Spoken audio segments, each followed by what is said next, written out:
कस्तो दामी भएको रहेछ है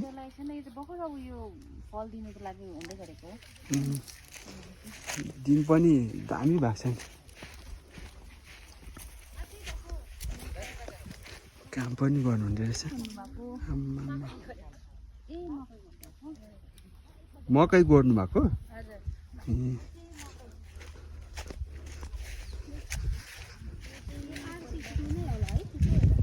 R62 नयाँ उयसको होला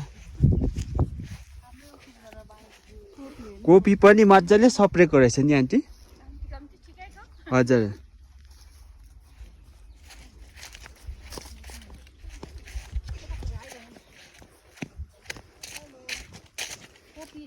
यहाँ हाम्रो अगाडि चाहिँ हाम्रो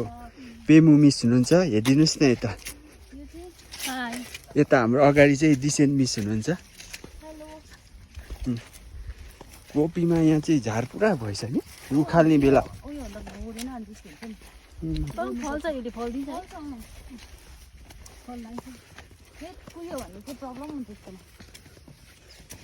दिन कस्तो दामी देखेको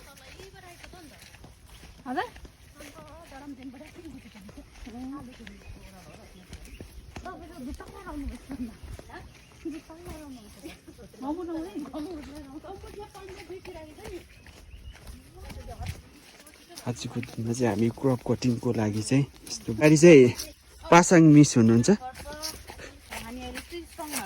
तर बस्नुभन्दा चाहिँ यस्तोमा हिँड्नु राम्रो एक्सर्साइज पनि हुन्छ होइन आफूलाई जिउको लागि पनि राम्रो अफिसमा बसिरहनु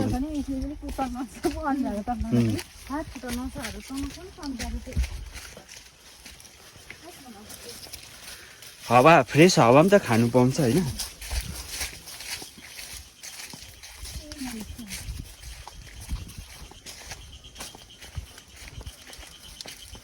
आजको दिनमा चाहिँ सबैजना मिलेर चाहिँ क्रप कटिङ गर्नुको लागि यहाँ हामी आएको छौँ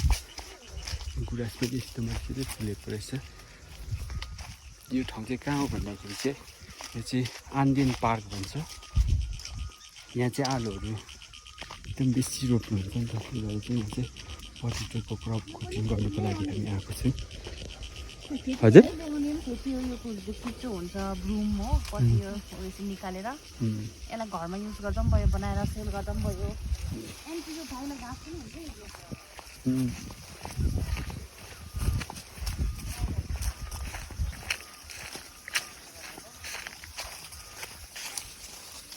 आकाश चाहिँ साह्रो दामी देख्दो रहेछ